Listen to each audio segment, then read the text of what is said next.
everyone. Welcome to DevCom 2025. Woo! My first one. Welcome all. We've got some amazing people here today to talk about a very interesting topic. How many, real quick though, how many here are mobile developers? Raise your hand. Awesome.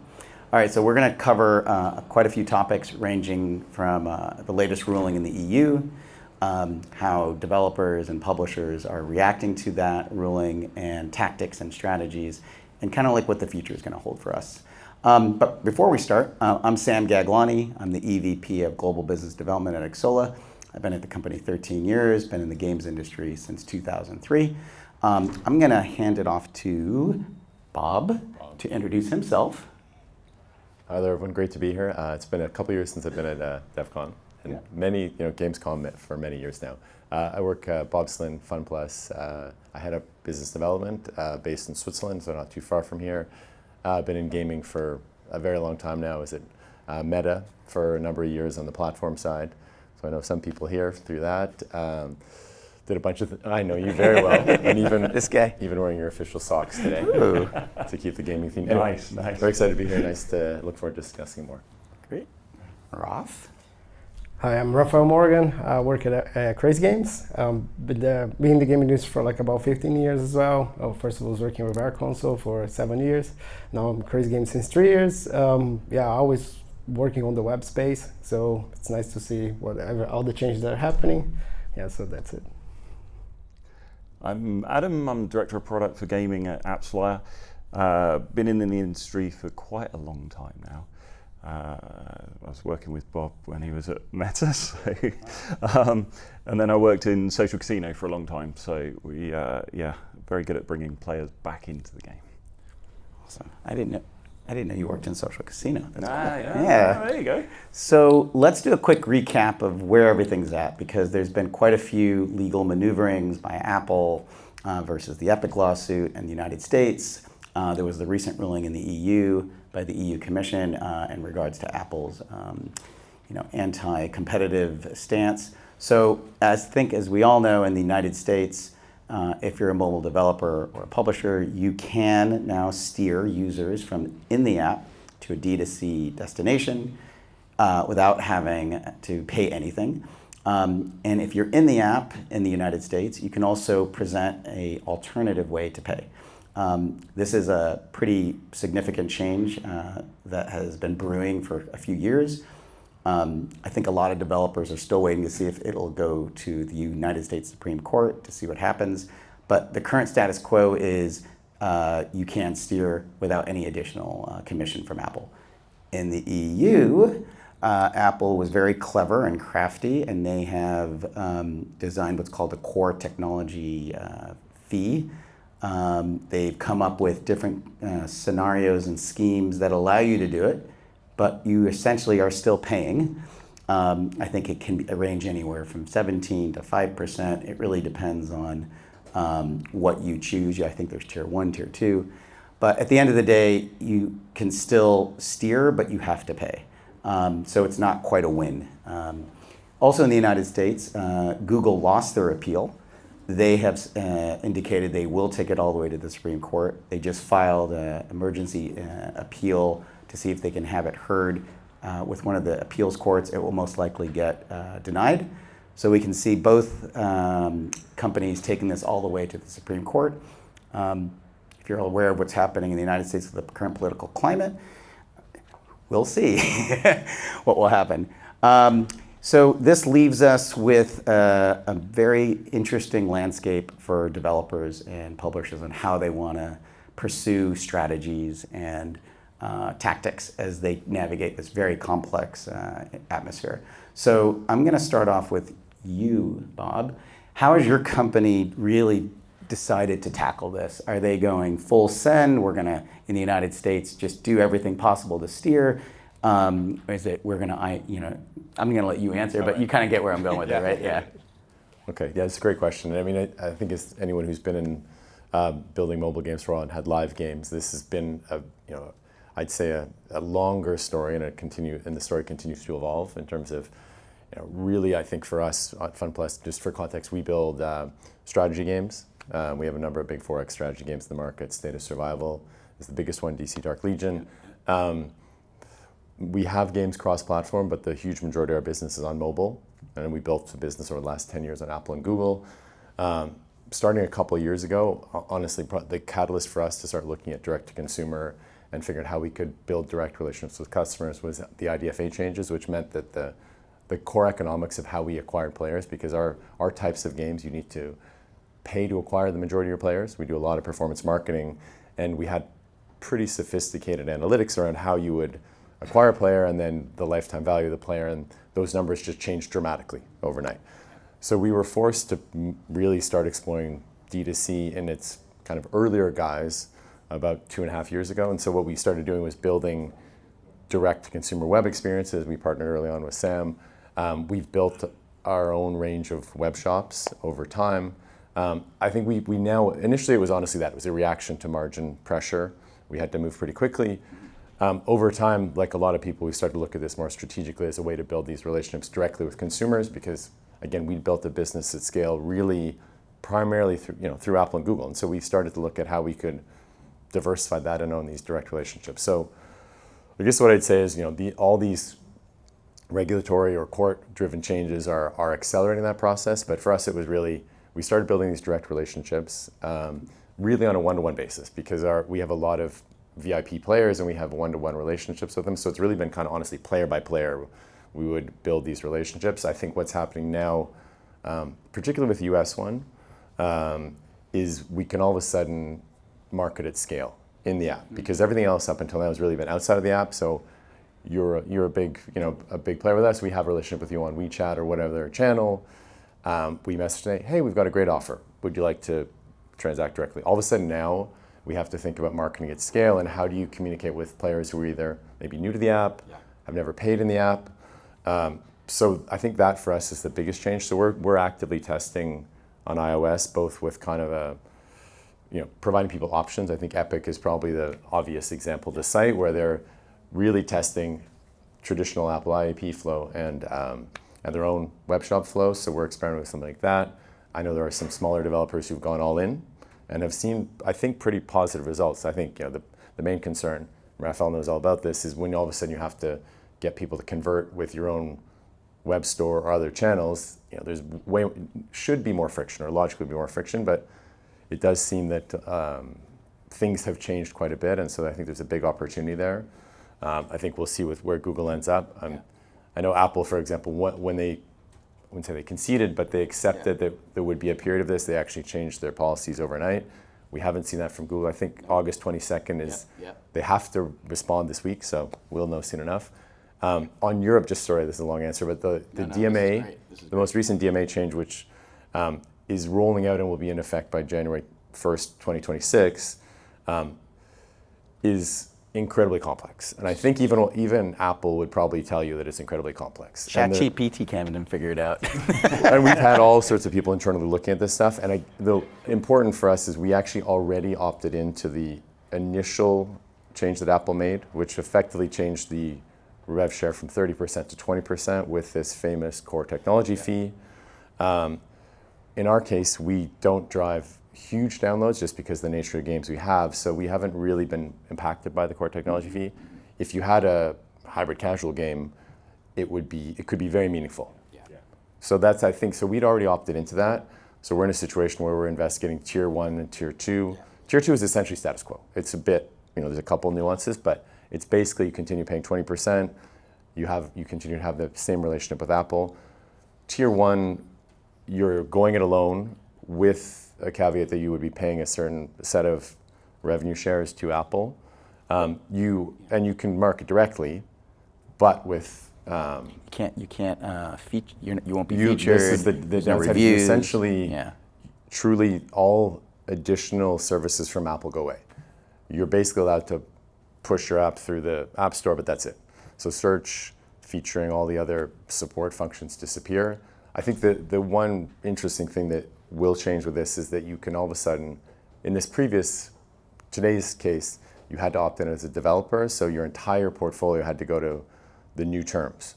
So imagine you had 4 games or a strategy game, then one hyper casual game. your entire portfolio had to move to these new terms. So it was really hard, and you had to make the decision one time. Now you can do app by app, which is an important detail. So as of January 1st, you could say, hey, our strategy games, we're going to keep it, or we're going to go alone on those, but the whatever. So that's, I think, the really interesting thing. There's a new calculus and you can switch quarter to quarter. You can go back and forth per app. So there's a lot of complexity, but flexibility, I would say. Yeah. And you also have to do external reporting, right, via an API? Yes. So you have to basically show them your sales. Everything goes through the store. Everything will go through Apple's StoreKit API. So yeah, everything will be tracked, and then you're beholden to Apple to share all that. I think it's technically 12% as things stand. Yeah. And then there will be an intermediary screen that will pop up saying you're leaving the App Store. So it's friction. Sounds messy. It's definitely messy. it's very complex. Lots of friction. I think our understanding is that the EU has blessed this, so we should probably prepare for this reality. I don't know that there will be another back and forth. I mean, maybe, but certainly as it stands, this will be the reality in the EU for a while. I agree with you, and I think, given the current political climate with the United States versus Europe and the tariffs, it just seems very interesting how all that fell into place. Yeah. So I think you're right. It's a negotiating It's a negotiating tactic for sure. I'm curious to hear what you say, because you have a lot of developers across the spectrum and how they've responded. A lot of things to say. Is Yes. that what you're saying? I mean, from what I've seen more recently, a lot of companies have, this has been something that people have been building in the background for a long, long time, and they've been waiting for this to sort of open up and go. Yeah. And now it's got to that point where, obviously in the States, people can do that. It's working. We've seen it working. I think it's doing amazing things, like actually opening up the industry. And there's an element of removing that Apple tax, which I think, as Tim Sweeney said, that's why all of this has happened in the first place. Yeah. So I do think it's an amazing thing, and I think obviously looking at it from my perspective, from the marketing perspective, obviously seeing obviously you're seeing more revenue as a consequence of that. So the CPIs and everything changes, and your return on ad spend will change as a consequence of this, which again, fantastic stuff. Did you want to? Oh, no. There's not much on the mobile. But Well, I will say that it does open up an opportunity to distribute the game outside of the app stores, and that's where Crazy Games kind of falls into play, where they're offering a really nice experience to distribute your game on a browser. Actually, I'll make a point. I set you up. No, I just think a lot of established publishers, they learn how to game the game, kind of like with the app stores, with the user acquisition, build massive data teams and build everything. And I think right now they are tasting something different, right? And obviously it's still, we have this huge market, which are the mobile app stores, but at the time that you start owning the community, you start learning how to market this stuff, I think that's where alternative app stores become sort of like a very relevant place for you, because there's tons of them, so you can leverage that. And as much as you own your community, I mean, at some point you might even realize, I don't need those guys, I can just talk to them directly, and I think that's what's going to happen. Yeah. Good. Sorry.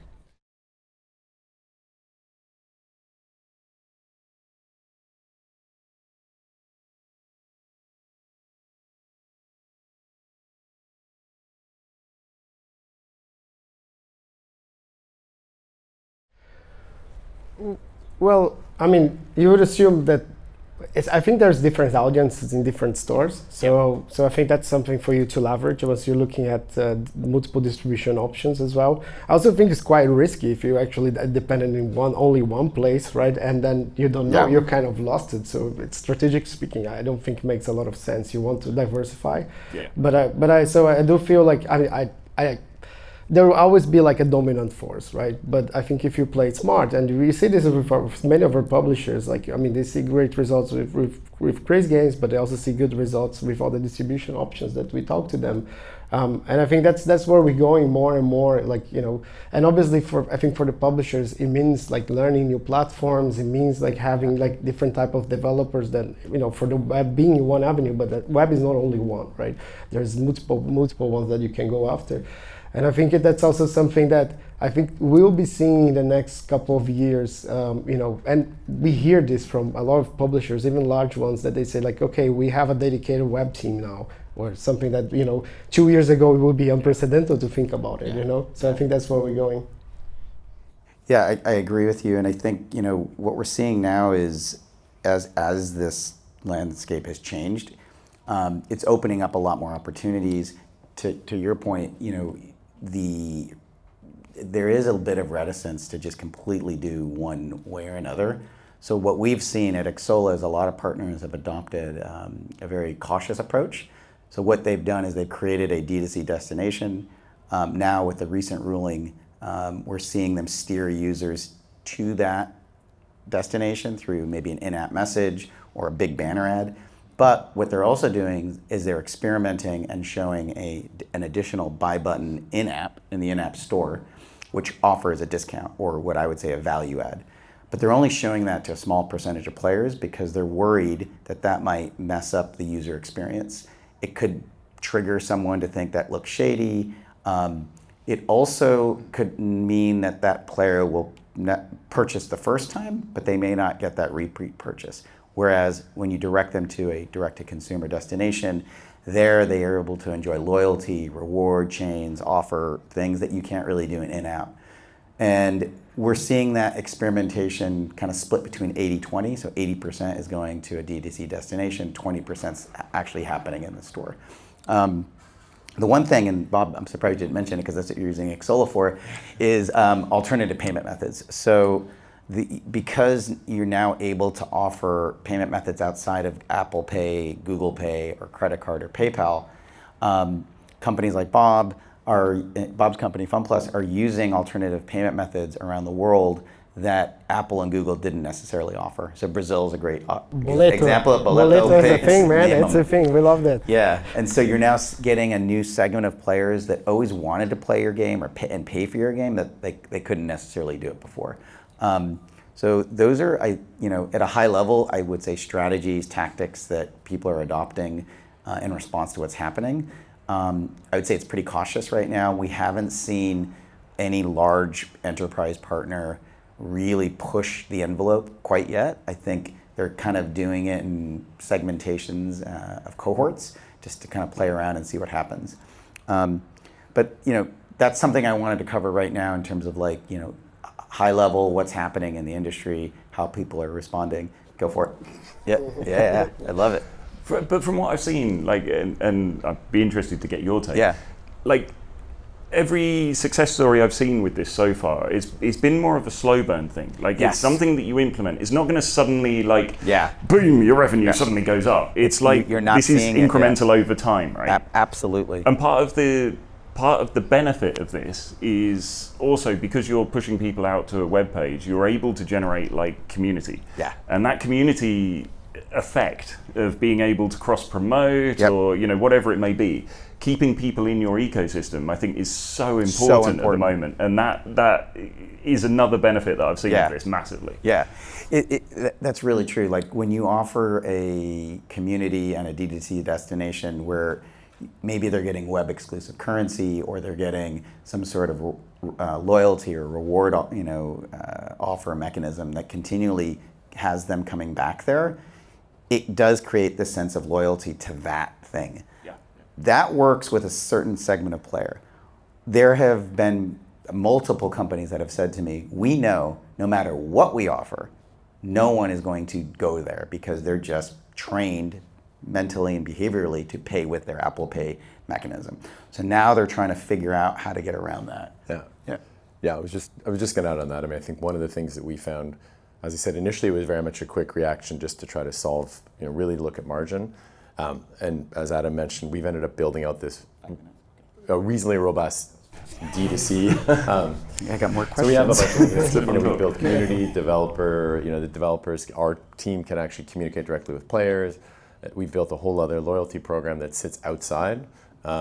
and we also have a web-only currency. And again, this was all a necessity because you had to build this parallel thing outside of the app. I think one of the really big, interesting strategic questions is, in the US case, do you need any of that? Because it's just a different payment method now. Yeah.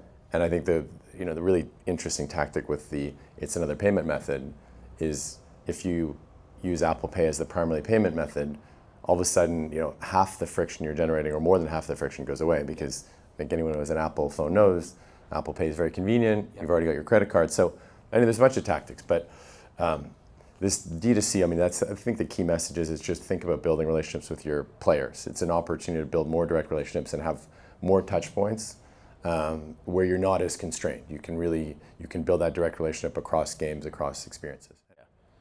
All right, so we have probably 3 minutes left. Go for it. Very, very quickly. I want to get across the point that I think this is actually a really exciting time, in the fact of, we haven't seen what's possible with all of this yet. I think we're still in the early days of how developers are starting to work with it, the reward process, everything that the idea of being able to have web-only offers and exclusive items, perhaps, that you sell in the web store and don't sell on the actual phone, for instance. Yeah.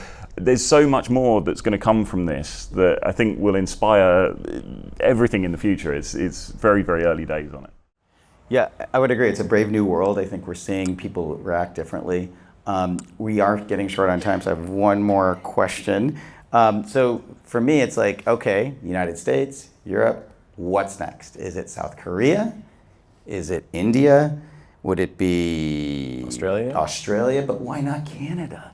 I don't know. You're Canadian. What's the going 51st on? state. It's coming to you. It applies to us too. So I'm curious, seriously though, why isn't the Canadian Parliament leaning in on this? I don't know if you have. My sense is that all of this will have to be driven by individual developers, or in some cases, the government intervention. It's politics. Politics. So it's not. It's going to be, and this is the one big problem and caveat, is it's going to be country by country, and it's going to be a long, drawn-out process. And ultimately, the goal is, of course, developers have more choice, players have more choice in terms of distribution platforms. I think that's the big point we didn't get to talk about, really is. Yeah, today we're getting to you, I promise. But there are, as you build these relationships with players and as the technology continues to improve, and I'll pass to Rafael, who knows more about this topic. Yeah. You got 3 seconds. Given all that, how viable are browser-based games? So I'll make a quick point here. So there are two points that I think are very interesting about web as a whole, right? The first is you have no installs access, and you can get the player to play your game immediately, right? So if you think about it, how much every company spends on UA and how much goes to waste because they install the app and then they never even open. So I think that's one point that makes it very interesting. We see more and more players coming across different genres on the web. The second point, it's we see retention improving as the games are actually improving as well. And then the 2 points that say for a very, very close future, right? The new iOS will bring the adoption of WebGPU, and this will be across. This will bring this to nearly all devices around the world, and WebGPU will bring console-like quality to the web. You'll be able to play really cool games. This is coming in September now. And the next point, which is something that I'm seeing as well, is we're moving to in the AI to this agentic AI kind of future where this stuff will be it will be inside your browser. So, and this will happen first on the web, right? So you will be able to have a player companion, playing different type of games, getting game recommendations. Imagine ChatGPT is a web thing, right? So this is coming to the browser. So the web will be the first place to see this. So that's why I think the web is actually a really cool platform. Unity 6 will actually go for it. I was just going to say also with Unity 6, you'll actually have a really strong and easy way to distribute.